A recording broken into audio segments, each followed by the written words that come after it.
We are going to study subjunctive complements today. This is a boss, and this is the employee. The boss is not happy with the employee. The boss demanded that the employee work harder.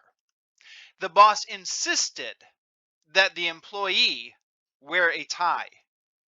The boss asked that the employee come to work earlier. The boss requested that the employee finish the project.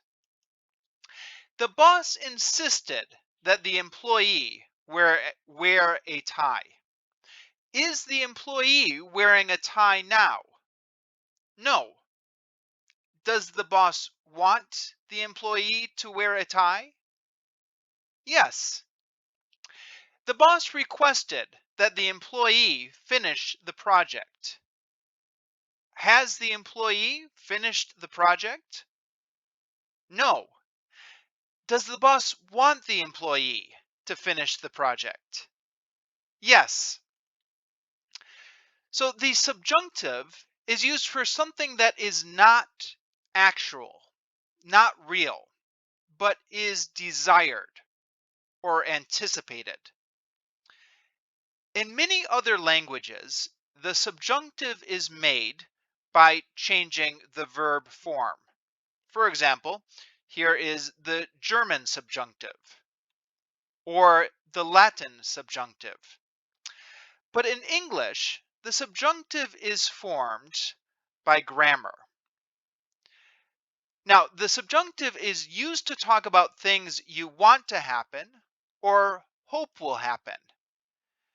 You also use it to make a strong suggestion about something that you think should happen. The verbs typically used with the subjunctive imply that the subject has some sort of control or influence over the situation. Either a weak control, like I suggest, or the school recommends, or a strong control. I insist, the government demands, they require. Subjunctive complements. Tom exercises. This would be the normal English sentence, but in the subjunctive, it becomes, I recommend that Tom exercise. Notice it changes from exercises to exercise with no S. We have the main clause, I recommend. That is in parentheses here because it's optional. We don't need it. We could say, I recommend Tom exercise. And it would still be grammatically correct. So you can have the that or not have the that. The subject of the subjunctive clause, here Tom, and the base form of the verb, exercise. Now, base form of the verb. This is a definition, a term that is sometimes different depending on which grammar book you look at. So some grammar books will call this the dictionary form. Some will call it the infinitive. Some will call it the bare infinitive. Some grammar books call this infinitive without to. Some books call this the imperative, and some books call this the verb 1 or V1. But we're going to be calling it the base form of the verb today.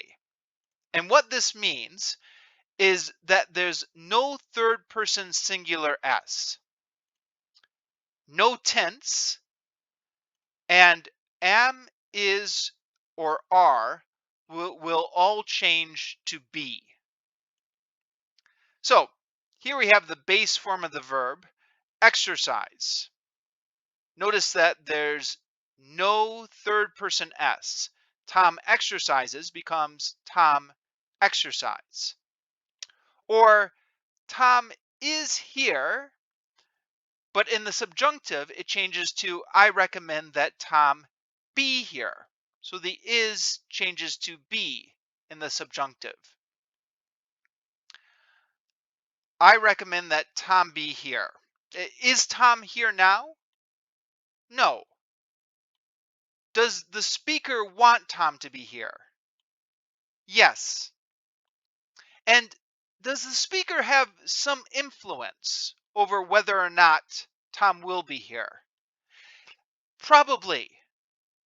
The verbs that are used with the subjunctive, like I recommend, here indicate that there's some influence, although maybe a weak influence. Other verbs have a stronger influence, like I insist, I demand, I require. Now, we can also have negative subjunctive complements. Tom doesn't smoke. This would be the normal sentence. In the subjunctive, it would be I recommend that Tom not smoke. And again, main clause, I recommend, optional that, subject of the subjunctive clause, not, and then the base form of the verb. So there's no do, don't, or doesn't. There's no don't or doesn't in the subjunctive. It's not plus the base form of the verb. You can also have passive subjunctive clauses. The money is returned. The customer demanded that the money be returned. So here is again changes to be. Other important points. The subjunctive doesn't change form according to the person. So I recommend that you work harder. I recommend that they work harder. I recommend that he work harder. Again, there's no third person singular S here. And the subjunctive doesn't change tenses, even when the main verb changes tense. So I recommend that he work harder. I recommended that he work harder. I will recommend that he work harder. We have the present, the past, future, but the verb in the subjunctive clause does not change. It's still work, work, work. There are no modal auxiliaries in subjunctive clauses. So the customer demanded that the store return his money. This is a good English sentence. However, the customer demanded that the store must return his money. This is not good. You can't have a modal auxiliary like must in the subjunctive clause.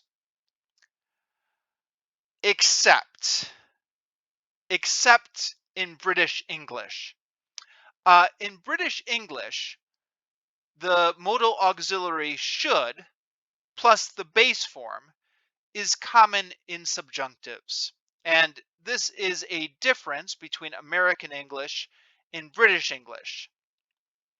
In American English, the subjunctive would be, it is important that every child have a good education. In British English, this might change to should have.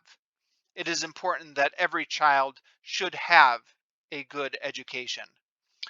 British English could do both, but should have is more common. The customer demanded that his money be returned in American English. The customer demanded that his money should be returned in British English. Now let's look at the main clauses. Here are some examples of main clauses that would have a subjunctive complement. I suggest that he study more. It is essential that he study more. I am anxious that he not be hurt. Or I made a suggestion that he study more. So here we have a suggest verb, an opinion adjective, a feeling adjective, and a suggest noun. Let's look at each of those in more detail. Suggesting verb. I suggest that he study more. So we have a subject plus some sort of suggesting verb. Here it's actually suggest, but it could be a number of verbs with similar meanings. An optional that, and the subjunctive complement. And again, there are a number of verbs with similar meanings that can go here. I suggest that he study more, or I ask that he study more, or I advise that he study more, I demand, I desire, I request, I recommend, I insist, I propose, I prefer. Some of these are a little weaker, some of these are a little stronger, and of course you can change the subject as well. I suggest, the teacher suggests with an S, or the government suggests. Now, careful, some of these verbs are not always followed by subjunctives. For example, I insist that he is here. Here we have insist, but it's actually not being followed by a subjunctive complement here. Is here means I'm telling you that he's here now, but it could be followed by a subjunctive. For example, I insist that he be here. Now, this is a subjunctive. It means I'm telling you that I want him to be here. So I insist that he is here. I'm telling you that he's here now. I insist that he be here.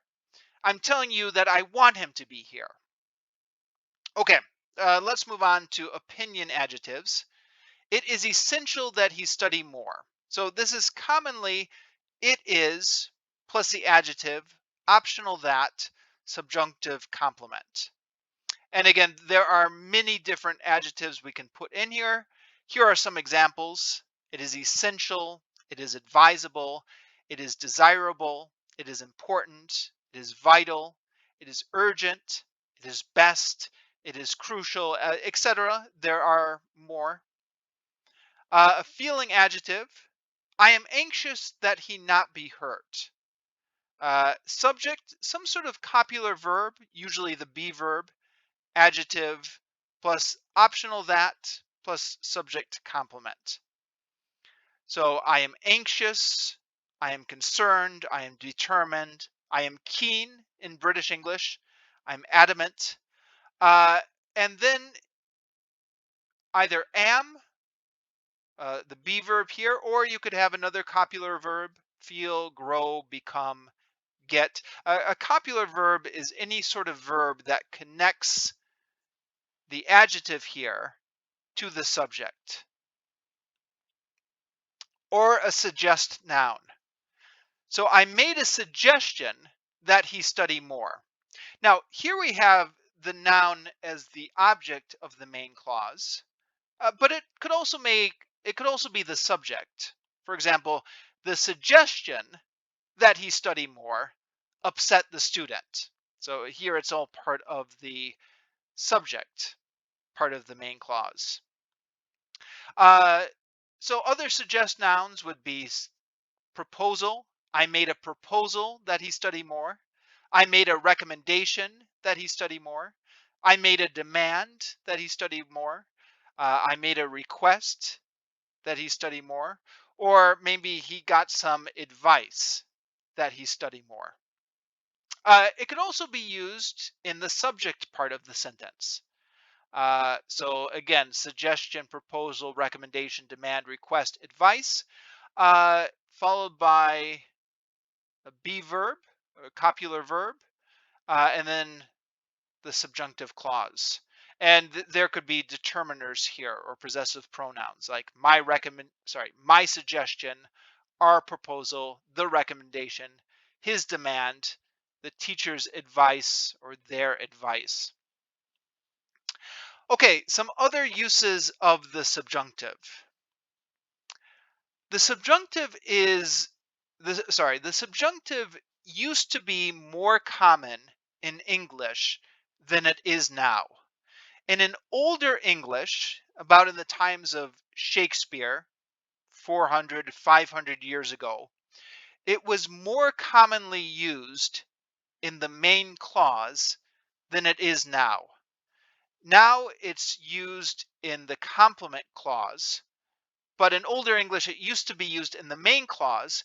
And there are some older expressions, set expressions, that have survived into modern English that still use the old style. For example, God save the Queen, long live the King, God bless you, heaven forbid, be that as it may, which means whether this is true or not, or so be it, meaning we can't change it. So these are some older expressions that are using the subjunctive in the main clause. We don't use the subjunctive in the main clause nowadays in English, but we still have these older expressions that people may use as set expressions. Now, there are some other unreal structures in English. I just want to touch on these briefly.